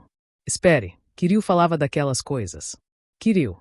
Ele remexia desesperadamente nas recordações em sua cabeça, e palavras emergiam, familiares ou nem tanto, mas tudo era em vão, pois não foram as palavras que sobraram do Kiryu, foram as turvas imagens, muito bonitas, mas pouco verossímeis. Mas que droga, que baixaria. De novo esses porcos me enganam, deixarão-me sem a língua, canalhas. Seu delinquente. Nasceu um delinquente e assim envelheceu. E assim não deve ser. Está me ouvindo? Que no futuro aquilo seja proibido, de uma vez por todas. O homem nasce para pensar, eis o Kiryu, finalmente. Só que não acredito nisso. Antes não acreditava e agora não acredito também. Não sei para que nasce o homem. Nasce e ponto. Cada um se alimenta como pode. Que todos nós sejamos saudáveis enquanto eles morrem. Mas quem somos nós, e quem são eles? Não dá para entender. Se estiver bem para mim, então estará mal para Barbridge. Se é bom pro Barbridge, é ruim para Poodle e Quatro Olhos. Quando é bom para o Rouco, todos estão mal, e o próprio Rouco sofre também, só que está se iludindo de que conseguirá se safar quando chegar a hora. Meu Deus, que mingau na minha cabeça. A vida toda eu tenho lutado contra o Capitão Quaterblood, enquanto ele queria mais que tudo pegar o Rouco. E de mim só queria que largasse o stalkerismo. Mas como é que eu poderia largar meu ofício, quando preciso sustentar a família? Ir trabalhar. E se eu não quisesse trabalhar para vocês, se eu tivesse nojo de seu trabalho, conseguem compreender isso? Quando um homem trabalha, sempre trabalha para alguém, é um escravo e nada mais. E eu sempre quis viver por conta própria, sem depender de ninguém e cuspindo em sua rotina e seu tédio. Ele terminou o resto do conhaque e atirou, num impulso de raiva, o cantil vazio contra o solo, que ricochetou e rolou para baixo da encosta, reluzindo ao sol. Hedrick imediatamente se esqueceu dele. Estava sentado, o rosto caído nas mãos, tentando entender, ou pelo menos imaginar algo, como tudo deveria ser, mas via apenas feiura e mais feiura, dinheiro, garrafas, montinhos de farrapos que outrora foram gente. Ele sabia que precisava destruir tudo aquilo, e almejava fazê-lo, mas percebia que, caso fosse destruído, nada sobraria, apenas uma terra nua e crua. De impotência e de desespero, ele novamente sentiu a vontade de encostar-se à esfera, inclinando a cabeça para trás. Então se levantou, sacudindo automaticamente a poeira das calças, e começou a descer para o fundo da pedreira. O sol escaldava, e manchas vermelhas flutuavam perante os olhos. O ar vibrante do calor no fundo da pedreira parecia fazer a esfera dançar no solo, como uma boia nas ondas. Ele passou perto da concha, supersticiosamente levantando os pés e tomando cuidado para não pisar nas manchas escuras, e depois, afundando no cascalho, arrastou-se, atravessando a pedreira na direção da esfera dançante, que parecia piscar para ele. Estava coberto de suor, a poeira rangendo nos dentes, sufocado pelo calor insuportável e, ao mesmo tempo, sentindo calafrios percorrerem sua espinha, fazendo tremer seu corpo todo, como se estivesse de ressaca. Ele não se esforçava mais em pensar. Apenas repetia desesperado, como uma oração. Sou um animal, não vê? Apenas um animal que não possui palavras. Não aprendi a falar e não sei pensar, pois aqueles canalhas não me ensinaram a pensar. E se você for mesmo, todo-poderosa, onipotente e onisciente, então resolva. Examine minha alma. Eu sei que lá tem tudo de que você precisa. Deve haver. Pois nunca, jamais vendi minha alma para ninguém. Ela é minha, humana. Extraia de mim o que eu desejo, pois não é possível que eu deseje algo mau. Maldição. Não consigo inventar nada além dessas palavras. Felicidade para todos, de graça, e que ninguém seja injustiçado. Pós-fácil. A história da criação deste livro, diferentemente, aliás, da história de sua publicação, não possui nada de especial ou, digamos, de instrutivo. O romance foi concebido em fevereiro de 1970, quando Arkady e eu viajamos para a pousada do Centro de Produção Artística em Komarovum para escrever Cidadela Condenada 2. E foi lá, em meio a passeios ao anoitecer, pelas ruelas cobertas de neve do complexo de casas de veraneio, que elaboramos algumas tramas novas, inclusive a do futuro novato 13 e a do próprio piquenique. As primeiras anotações eram as seguintes: o macaco e a lata de conservas. 30 anos após a primeira visitação dos extraterrestres, as tralhas e o lixo abandonados por eles tornaram-se objeto de caça, de pesquisas e de testes científicos e de todo tipo de fatalidades. O crescimento das superstições. O departamento que tenta tomar o controle da situação à base da posse dos objetos. Uma organização que anseia a total aniquilação deles, a premissa. O conhecimento proveniente do além só poderia ser inútil ou até mesmo nocivo e proporcionar apenas o mal. Caça-tesouros são elevados ao nível de feiticeiros. A brusca perda da autoridade científica. Biosistemas abandonados, baterias quase descarregadas. Cadáveres das mais diversas épocas voltando à vida. Naquele exato lugar e no mesmo inverno surgiu e consolidou-se o título final da obra, Piquenique na Estrada. No entanto, o conceito de stalker ainda não existia. Utilizávamos, então, o termo garimpeiro. E mesmo um ano depois, em janeiro de 1971, quando novamente trabalhávamos em Komarovo no desenvolvimento de um plano minucioso para o texto com todos os seus pormenores, ainda não havia em nossos esboços a palavra stalker. Mesmo então, literalmente até a véspera do dia em que paramos de elucubrar e começamos, finalmente, a escrever a história. Os futuros stalkers eram chamados de Trappers 4, Trapper Hedrix Schwartz, Guta, a garota do Trapper etc. Pelo visto, o próprio termo stalker tinha surgido durante a escrita das primeiras páginas do livro. Quanto a garimpeiros e trappers, desde o início esses termos não nos agradavam. Disso eu me lembro muito bem. Stalker foi um dos poucos termos inventados pelos Abraços 5 que acabaria sendo amplamente usado. A palavra Cyber6 também se tornou corrente, especialmente entre os fãs, mas o termo stalker cresceu e se generalizou, embora, em minha opinião, isso tenha acontecido principalmente graças ao filme de Tarkovsky. No entanto, não foi por acaso que o talentoso cineasta apegou-se ao termo.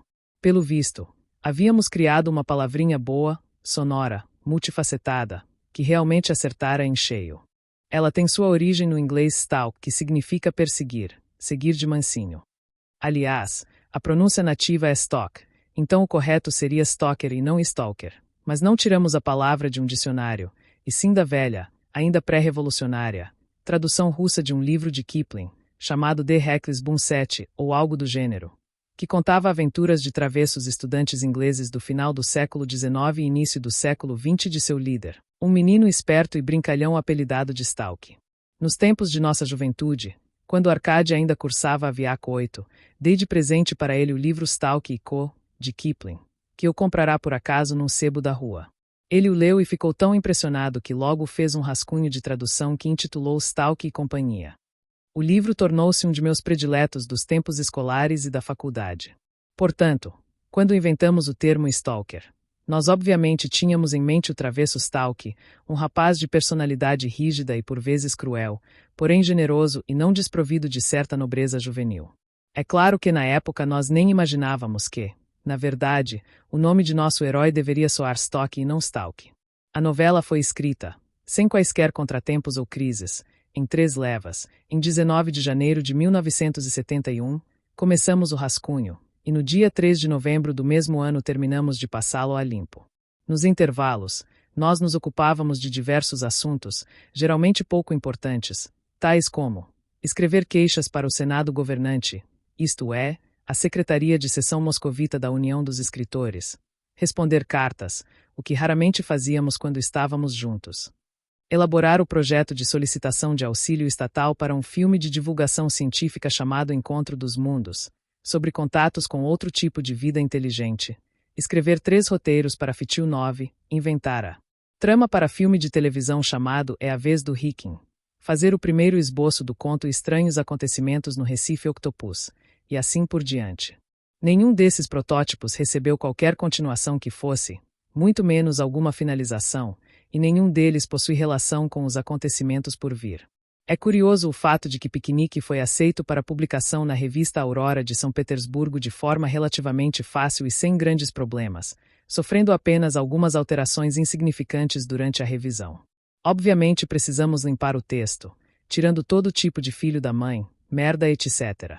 Mas aquilo não era nada, apenas a molação de praxe, tão adorada por todo o autor.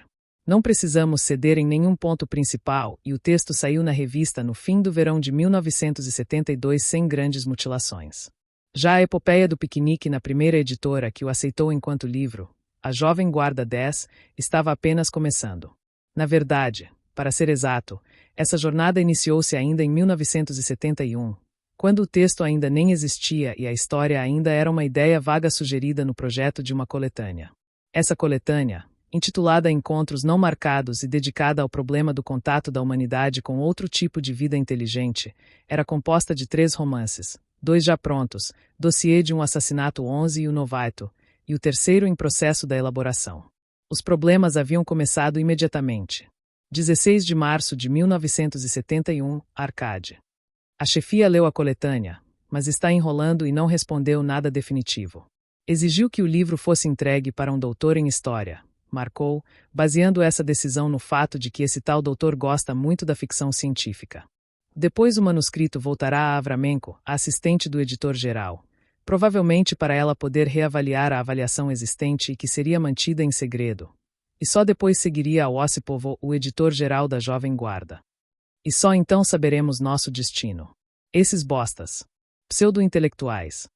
16 de abril de 1971, Arcade. Fui à JG para falar com a Bela. Ela disse que não devemos esperar nada. Avramenko lhe pediu que nos desse, de maneira diplomática, a notícia de que havia problemas com papel, de que a agenda estava lotada, todo aquele blá blá blá. Mas Bela me disse na cara que alguém no topo da diretoria sugerira, até segunda ordem, não fazer negócios com os Strugatsky. Eis a classe hegemônica vindo com tudo. E o piquenique ainda nem estava escrito. Tratava-se apenas de textos que jamais despertariam qualquer grande irritação ideológica, de continhos completamente inocentes e apolíticos. A diretoria simplesmente não queria fazer negócios com aqueles Strugatsky de modo geral, e essa falta de vontade generalizada agravou-se com a situação pela qual a editora passava, pois justo naquela época acontecia uma troca de poder e começava o processo de extração de tudo que fora criado de melhor pelo Departamento de Ficção Científica no tempo de Sergei Georgievich Gemaitis e de Bela Grigorievna Kliueva, cuja dedicação e esforços pessoais contribuíram em muito para o florescimento da ficção científica russa da segunda geração. No início dos anos 1980, Arcade e eu ponderamos seriamente a ideia de organizar e divulgar, nem que fosse em Samizda 12, uma história de uma publicação, ou como se faz, com a coleção de documentos originais, cartas, resenhas, reclamações, queixas com gritos e gemidos dos autores por escrito.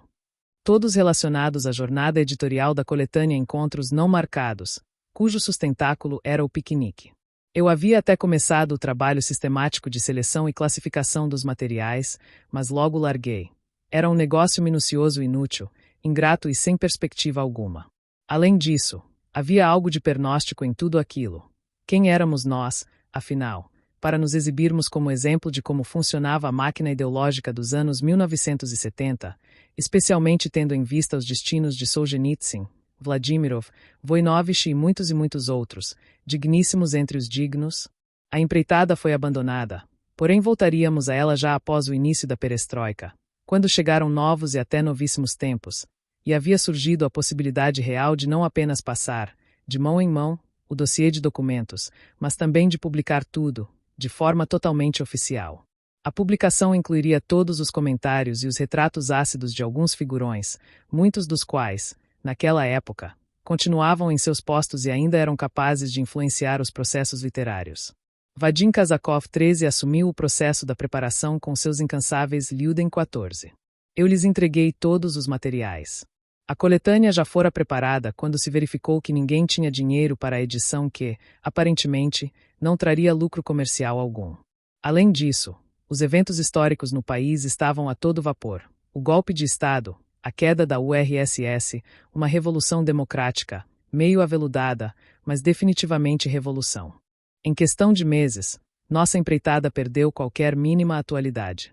E agora, sentado nesta mesa, observo as 3 pastas grossas à minha frente, sentindo-me meio desiludido, meio confuso e um pouco perplexo.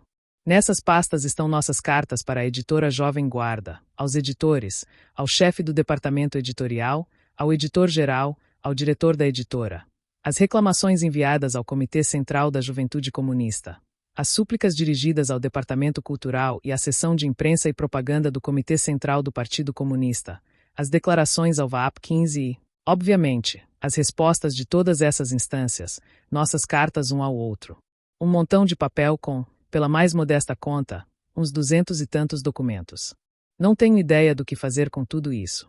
Inicialmente, eu me deliciava antevendo como contaria toda a epopeia da publicação do piquenique, revelando os nomes outrora odiados por nós, a vontade de caçoar dos covardes, dos imbecis, dos delatores e dos maus caracteres, como chocaria a imaginação do leitor com o absurdo, o idiotismo e a maldade do mundo ao qual todos pertencemos. E como eu seria irônico e didático naquilo, com objetivo e impessoal me manteria, impiedoso, sarcástico e generoso ao mesmo tempo. E aqui estou, olhando para essas pastas, compreendendo que estou total e completamente atrasado e que ninguém precisa mais da minha ironia, nem da minha generosidade e muito menos do meu ódio, que já virou cinzas. O véu do esquecimento caiu sobre organizações outrora poderosas, que tinham poder de permitir ou censurar, agora desaparecidas no passado e a tal ponto esquecidas que seria necessário explicar longa e tediosamente ao leitor atual quem era quem na época. Porque não adiantava reclamar para a seção da cultura do Comitê Central do Partido, que era preciso se dirigir apenas e somente ao Departamento da Imprensa e Propaganda. E quem eram os Albert Andreevich Beliae, Piotr Nilich Demichev ou Mikhail Vassilievich Zimianin. Pois eles eram os tigres, até os elefantes da fauna ideológica soviética, os poderosos senhores do destino, dirigentes e donos da verdade. Quem se lembraria deles hoje em dia? Quem se interessaria pelos poucos que ainda estão vivos? E de que adianta, então, falar dos de força menor, do exército inteiro de funcionários públicos da ideologia, daqueles demônios menores, cujo nome é Legião? O mal que eles causavam era imensurável, a maldade e a baixeza deles exigem, como disseram no século XIX, uma pena mais experiente, poderosa e ácida do que é a minha. E nem quero dar crédito a eles nestas páginas, que sumam para sempre nas brumas do passado, como espíritos malignos das trevas. E se, por acaso, eu decidisse dar aqui apenas a lista de todos os documentos, com um resumo mínimo, ela pareceria mais ou menos assim. 30 de abril de 1975, Arkady para Boris. A editora tem sérias dúvidas sobre piquenique. 5 de junho de 1975, Carta dos Abraços a Medvedev com o pedido de parecer editorial. 25 de junho de 1975, Carta de Ziberov explicando a demora. 8 de julho de 1975, o parecer editorial do Medvedev e Ziberov. 21 de julho de 1975, resposta dos abraços ao parecer. 23 de agosto de 1975, Boris para Arkady. A coletânea foi revisada e enviada à editora ainda em julho. 1º de setembro de 1975, confirmação de Ziberov sobre o recebimento do manuscrito. 5 de novembro de 1975, carta de Medvedev recusando a publicação de Piquenique. 17 de novembro de 1975, carta dos abraços a Medvedev com argumentos contra a recusa. 17 de novembro de 1975, carta de Boris a Medvedev com expressão de perplexidade. 8 de janeiro de 1976, carta dos abraços a Poleshchuk com reclamação sobre Medvedev. 24 de janeiro de 1976. Confirmação de Parshin acusando o recebimento da carta enviada ao Comitê Central da Juventude Comunista. 20 de fevereiro de 1976, carta de Parshin sobre as providências tomadas.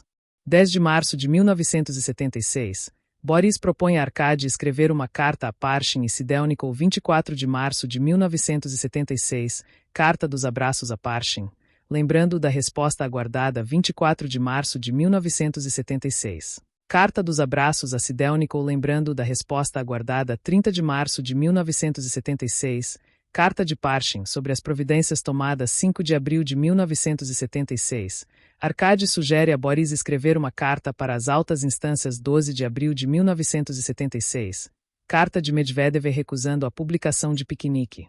E assim por diante. Quem, atualmente, precisa disso e quem iria ler tudo? Mas, se não escrever sobre isso, então sobre o que resta falar? Como contar a história de Piquenique sem essa lista chata e burocrática e um comentário deprimido e cheio de raiva? Uma história, em certo sentido, até misteriosa.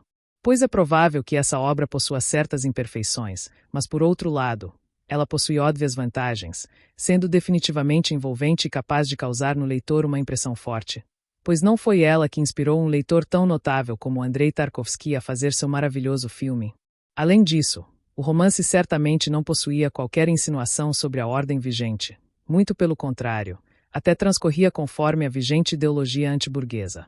Então por que, segundo quais motivos ocultos, misteriosos ou diabólicos, Piquenique foi condenado a uma verdadeira peregrinação editorial de mais de 8 anos? No início, a editora nem queria fazer o contrato para a coletânea. Depois o fez, mas, por razões inexplicáveis, opôs-se ao conto dossiê de um assassinato. Em seguida concordou em substituí-lo pelo romance É Difícil Ser Deus, e mais tarde recusou peremptoriamente Piquenique. Mesmo encurtando, seria impossível descrever aqui a história dessa luta, pois seria muito longa. Foram 8 anos, afinal de contas. Havia nessa jornada as reversões inesperadas das próprias decisões.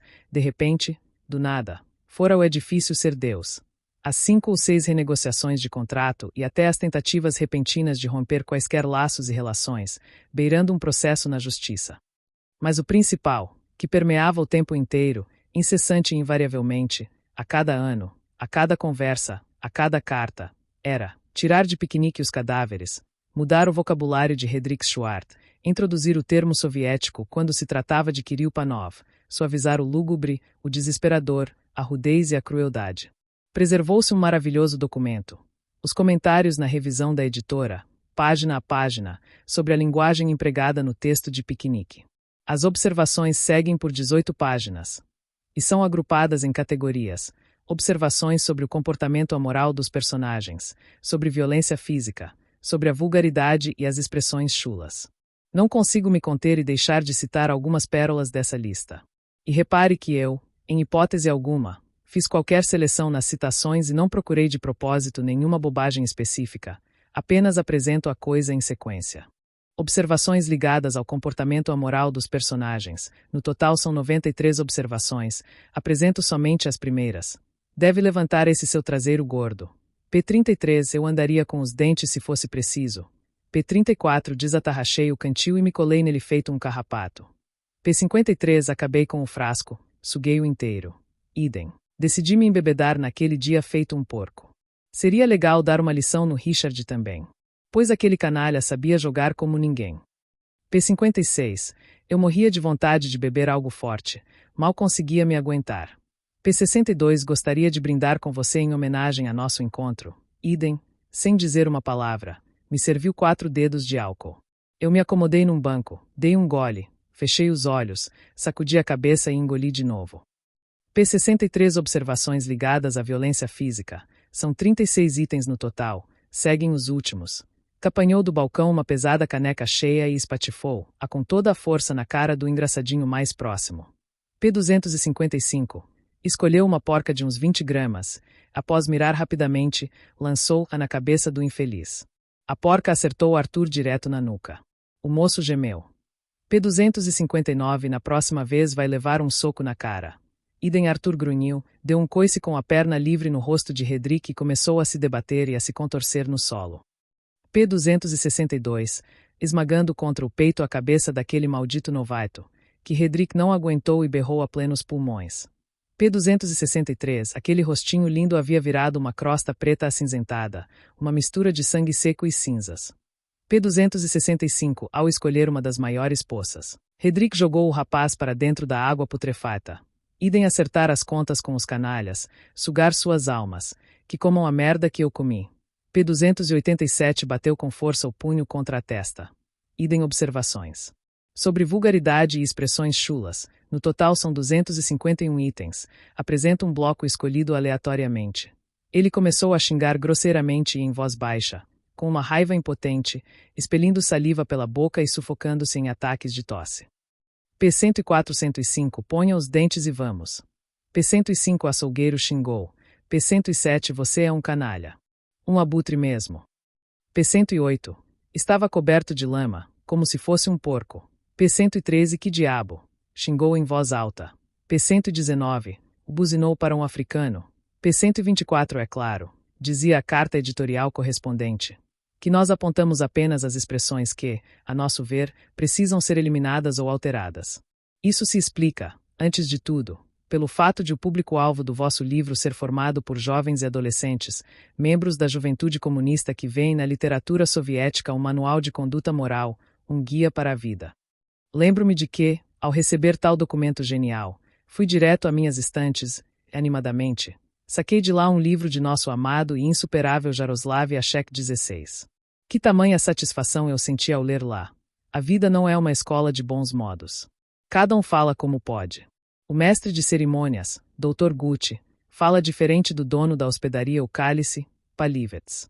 E nosso romance não é um manual para frequentadores de salões aristocráticos e nem é um tratado científico sobre qual tipo de expressão seria adequado na alta sociedade.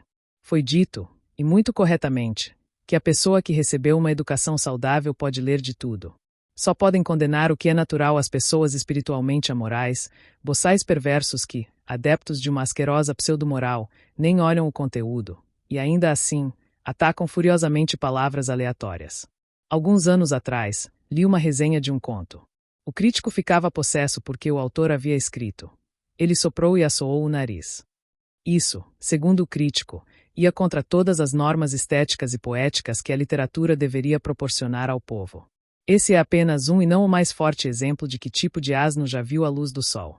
Ah, como seria gostoso citar essas palavras aos senhores da Jovem Guarda. E ainda acrescentar algo pessoal no mesmo tom. Pois é, isso seria completamente inútil e, provavelmente, até errado do ponto de vista tático. Além disso, como acabamos percebendo com clareza muitos e muitos anos depois, os motivos e a psicologia de todas aquelas pessoas foi por nós entendido de um modo completamente errôneo. Pois sinceramente achávamos, na época, que nossos redatores e editores simplesmente temiam seus chefes e não queriam se expor publicando uma obra duvidosa de autores igualmente ou até mais duvidosos. E todo o tempo, em todas as nossas cartas e declarações, nós invariavelmente, mudando apenas a abordagem, pregávamos a mesma ideia que a nós parecia absolutamente óbvia, isto é, que não havia nada de criminal na novela, que ela era politicamente bem correta, e neste sentido, sem dúvida não representava perigo algum. E que o fato de o mundo nela descrito ser rude, cruel e com total falta de perspectiva era justamente porque é assim que deveria ser o mundo do capitalismo decadente e da ideologia burguesa vigente. E nem passava em nossa cabeça, na época, que não se tratava da ideologia nenhuma e que aqueles asnos realmente pensavam assim. Que a linguagem tinha que ser, na medida do possível, insossa, lisa e invernizada e, em hipótese alguma, grosseira. Que a ficção científica deveria ser de fato ficcional e jamais poderia se aproximar da dura, palpável e cruel realidade. Que os leitores, de modo geral, tinham que ser protegidos do impacto com a vida real. Que deviam viver de sonhos, fantasias, ilusões. E de lindas ideias efêmeras. Que os heróis da obra não deveriam andar, e sim caminhar, proferir em vez de falar, e de modo algum poderiam berrar, apenas exclamar. Aquilo era um tipo peculiar de estética, uma completa e autossatisfatória visão do mundo, se quiserem. Bem popular, aliás, e bem inofensivo, desde que o representante desta mentalidade não possuísse o poder de influenciar o processo literário. Da Carta para Arcade de 4 de agosto de 1977. Com Medvedev deu-se o seguinte: foram feitas 53 alterações estilísticas na lista das vulgaridades, explicando na carta que aquilo fora feito por respeito às exigências do Comitê Central de Juventude Comunista. B. Introduzimos a interpretação de mortos-vivos como ciborgues enviados para estudo dos terráqueos e a esfera foi apresentada como um tipo de dispositivo que capta biocorrentes dos desejos mais simples. Explica-se na carta que tudo aquilo fora feito para se livrar das amolações. C. As outras exigências da editora ligadas à violência etc., seguindo a carta, são um erro ideológico, pois levam a um polimento da realidade capitalista. Tudo foi enviado com aviso de recebimento e recebido pela JG em 26 de julho deste ano. Que se dane. Aquele era o ápice da guerra. Muita coisa ainda viria pela frente, vários paroxismos da vigilância editorial, as tentativas de romper de vez o contrato com os autores, queixas e reclamações nossas à VAAP, ao Comitê Central de Juventude Comunista e ao Comitê Central do Partido Comunista. A coletânea Encontros Não Marcados finalmente saiu em outubro de 1980, mutilada, esterilizada e patética. Da versão original sobraram nela apenas o novato, dossiê de um assassinato perderá-se nos campos de batalha ainda 5 anos antes e piquenique estava tão alterado na redação que não queríamos nem folheá-lo. Mas os autores haviam vencido. Aquele era, então, um dos raríssimos casos na história editorial soviética. A editora não queria publicar um livro, mas os autores a haviam forçado a publicá-lo. Os conformistas do meio consideravam aquilo impossível. Acontece que era possível. 8 anos. 14 cartas dirigidas aos grandes e aos pequenos comitês. Mais de 200 humilhantes alterações no texto. Uma imensurável e incalculável 1, 2, 3, 4, 5, 6, 7, 8, 9, 10, 11, 12, 13, 14, 15, 16, 17 quantidade de energia psíquica gasta em bobagem. Sim, os autores ganharam, não há como negar. Mas foi uma vitória de pirro. A despeito de tudo, Piquenique permanece até hoje o mais conhecido entre os romances dos abraços, pelo menos no exterior. Foi publicado, até o fim de 1997, por 38 editoras em 20 países, entre os quais Bulgária, Alemanha, Polônia, República Checa e Eslováquia, Itália, Finlândia e Iugoslávia. Na Rússia a popularidade também se mantém alta, embora cedendo para o Segunda-feira 17. A obra permanece viva e, provavelmente continuará até o fim do século XXI. Obviamente, o texto de piquenique apresentado nesta edição está completamente recuperado e corresponde à versão original dos autores. Quanto à coletânea Encontros Não Marcados, me dá até asco de pegar aquilo nas mãos e ainda mais de pensar em lê-la. Povoado nos arredores de Moscou, onde muitos dos escritores alugavam ou possuíam casas de veraneio. N.D. Tradução livre. Título original. N.D.T. Tradução livre. Título original. N.D.T. Em inglês no original N.D.T. Acrônimo de Arkady Boris Strugatsky. N.D. Mais um termo cunhado pelos abraços. N.D.T. Em tradução livre. A turminha do barulho. N.D.T. Acrônimo em russo da Universidade Militar de Línguas Estrangeiras em Moscou. N.D.T. Fitil, o Pavio, era um jornal cinematográfico de apelo satírico muito popular durante os tempos soviéticos. N.D. Tradução de N.D.T. Tradução livre de N.D.T. Autopublicação durante tempos soviéticos. Realizava-se a divulgação de obras literárias censuradas por meios de cópias digitadas manualmente. N.D. Vadim Yurievich Kazakov, teórico literário, biógrafo de Strugatsky. N.D. Trata-se de alteração da palavra liud pessoas. O termo foi criado pelos irmãos Strugatsky para a obra Quando Ondas Abafam os Ventos. Liuden são super-humanos que podem ser desenvolvidos, com a ajuda de procedimentos científicos, a partir de humanos que possuem uma predisposição mental específica. O termo deu o nome ao fã-clube dos Strugatsky. N.D.T. Acrônimo em russo da Agência de Direitos Autorais da URSS. N.D.T. Jaroslav Hašek, de 1883 a 1923, foi um escritor e jornalista tcheco. N.D. Quando Segunda-feira Começa no Sábado, tradução livre de é um famoso romance satírico dos Strugatsky que conta a história do Instituto de Magia e Feitiçaria da URSS. Ironicamente, o livro é considerado um manual para pesquisadores científicos iniciantes. Sobre os autores nascidos em Leningrado, os irmãos Arkady e Boris Strugatsky foram os mais famosos escritores de ficção científica da União Soviética. Antes de começar a escrever, Arkady, de 1925 a 1991, trabalhava como tradutor e intérprete de inglês e japonês e Boris, de 1933 a 2012, como astrônomo e engenheiro de computação. Entre 1958 e 1991, escreveram, em parceria, mais de 20 romances e novelas, além de diversos contos e peças de teatro. Um de seus romances mais famosos, Piquenique na Estrada, foi adaptado para o cinema por Andrei Tarkovsky, no filme Stalker. Ainda hoje, a obra dos irmãos Strugatsky é aclamada na Rússia e nos países do leste europeu, em parte graças às suas críticas aos governos totalitários. Fim do livro. Contribua com o canal para que possamos continuar produzindo audiolivros.